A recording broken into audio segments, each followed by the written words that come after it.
Welcome to English Baba channel. Class 9 English की poem number 3 है rain on the roof. आज हम करेंगे इसके क्वेश्चन आंसर, तो जल्दी से वीडियो को लाइक कर दो। आई होप चिल्ड्रन आपने वीडियो को लाइक कर दिया है और अभी तक चैनल को सब्सक्राइब नहीं किया तो सब्सक्राइब कर दो सो दैट आपको हमारे सारे अपडेट्स मिलते रहे। क्वेश्चन नंबर 1 देखिए, what do the following phrases mean to you. ये जो सारे फ्रेजेस दिए हुए हैं इनका मतलब बताओ और डिस्कस करो। तो इनको एक एक करके करेंगे हम। पहला है ह्यूमिड शैडोज। तो सबसे पहले इमेज में देखो, ह्यूमिड शैडोज का मतलब क्या होता है। It refers to the dark clouds, यानी कि जो काले काले बादल होते हैं जो अपने साथ क्या लेके आ जाते हैं, रेन, उनको कहा जाता है ह्यूमिड शैडोज। तो इसका आंसर बस ये लिखना है एक लाइन में। स्टारी स्फीयर किसको कहा जा रहा है, जो रात हो जाती है, आसमान में तारे दिखाई देते हैं, जो रात है वो काली काली रात पूरी तरह से तारों से भर जाती है। It refers to the night sky which is full of stars. ये रेफर करता है रात वाले आकाश को जो किससे भरा हुआ है, स्टार्स से, मतलब तारों से। What a bliss. ब्लिस का मतलब होता है जब आप बहुत अच्छा फील करते हो, ग्रेटफुल फील करते हो, ब्लेस्ड फील करते हो। It refers to the poet who feels very happy when he listens to the rain drops. जब भी बारिश होती है, उसकी छत पे बारिश गिरती है तो वो बेड पे लेट जाता है और बड़ा उसको मजा आता है, बड़ा आनंद आता है, मतलब वो ब्लिसफुल फील करता है, ब्लेस्ड फील करता है। ठीक है, तो यहाँ पे पोएट की बात हो रही है जो बहुत ज्यादा खुश हो जाता है व्हेन ही लिसन्स, जब वो सुनता है किसकी बूंदों को, बारिश की बूंदों को। A thousand dreamy fancies into busy being। यहां पे ड्रीमी फैंसीज का मतलब है मेमोरीज, यानी कि यादें। तो वो कह रहा है it refers to the thoughts of old memories. जब भी बारिश पड़ती है वो अपने बेड में लेट जाता है तो उसकी पुरानी यादें आने लगती हैं, अपने घर की, अपनी मम्मी की, अपने चाइल्डहुड की पुरानी, यानी कि थाउजेंड्स ड्रीमी फैंसीज, हजारों पुरानी यादें, ठीक है, एक एक करके आने लगती है। A thousand recollections weave their air threads into woof। देखो रिकलेक्शन का मतलब वही मेमोरीज, पुरानी यादें। तो कह रहा है हजारों पुरानी यादें इस तरह से आती हैं। देखो यहाँ पे मैंने आपको दिखाया हुआ है, जैसे जब कपड़ा बनता है तो पहले ऐसे ऐसे ऐसे ऐसे, फिर आड़ा टेढ़ा तिरछा करके, ठीक है, तब जाके फाइनली कपड़ा तैयार होता है। तो ऐसे ही वो बताना चाह रहा है कि एक याद आती है, उससे जुड़ी हुई दूसरी, तीसरी, और ऐसे कई सारी मेमोरीज एक साथ आपस में जुड़ जाती है।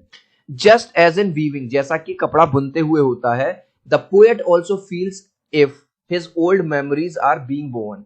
तो जैसे ही बारिश आती है उसको ऐसा लगता है जैसे धीरे धीरे धीरे करके कपड़ा बनता है, बड़ा होता जाता है, ऐसे ही उसको हजारों यादें एक साथ धीरे धीरे बुनने लगती हैं उसके दिमाग में, मतलब उसको आने लगती है। गाइज अभी तक आपने वीडियो को एक लाइक नहीं किया है तो आपसे रिक्वेस्ट करूंगा प्लीज एक लाइक कर देना। आपके एक लाइक और सब्सक्राइब से बहुत मोटिवेशन मिलता है। 3 तक काउंट करूंगा चिल्ड्रन, प्लीज वीडियो को लाइक कर दो। 1 2 3। आई होप चिल्ड्रन आपने वीडियो को लाइक कर दिया है, चैनल को सब्सक्राइब कर दिया। इसके अलावा आपको गुड न्यूज दे दूं, जैसा कि अब आपको पता है अब आप क्लास 9th में आ गए हैं। 9th 10th 11th 12th में हर सब्जेक्ट में एमसीक्यू क्वेश्चंस आएंगे 10 से 20 नंबर के। आपके स्कूल में जो एग्जाम होंगे उनमें भी, टेस्ट में भी, यूनिट टेस्ट में भी। तो आप इंग्लिश बाबा का जो एमसीक्यू चैनल है जिसपे आप लोगों के प्यार और सपोर्ट से 1,90,000 से ज्यादा सब्सक्राइबर हो गए हैं, उसको आज ही सब्सक्राइब कर लीजिए। इस तरह का लोगो है, लिंक मैंने डिस्क्रिप्शन में दे दिया है।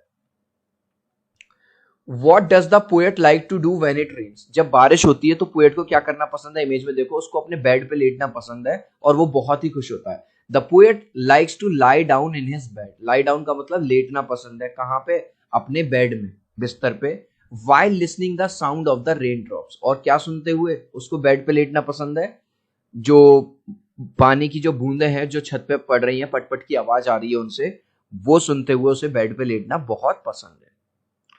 What is the single major memory that comes to the poet? और जो सबसे बड़ी मेमोरी है, जो सिंगल मेमोरी है, वो किसकी आती है पोएट को, पूरा क्वेश्चन से लिखेंगे। The poet's single major memory that comes to the poet is of his mother and her loving expression। जब भी बारिश पड़ती है और वो बेड में लेटा रहता है, बड़ा खुश होता है, तब हमेशा उसको अपनी माँ की याद आती है, यानी उसको अपने बचपन के दिन याद आते हैं। अब वो बड़ा हो गया है। अब इसमें एक और क्वेश्चन पूछ रहा है, who are the darling dreamers. यहाँ डार्लिंग ड्रीमर्स का मतलब है पोएट और उसके भाई बहन। पोएट को याद आता है किस तरह से जो उसकी माँ थी बचपन में, उनको कुछ एक्स्ट्रा टाइम के लिए सोने देती थी, उनको डिस्टर्ब नहीं करती थी, बहुत ज्यादा प्यार करती थी, उनका बेड लगाना, पिल्लो लगाना, उनको ब्लैंकेट देना जब सर्दी हो जाती थी। तो आंसर कैसे लिखेंगे, the darling dreamers are the poet and his siblings. Siblings कहते हैं चिल्ड्रन भाई बहन को, ब्रदर सिस्टर को कहा जाता है सिबलिंग्स।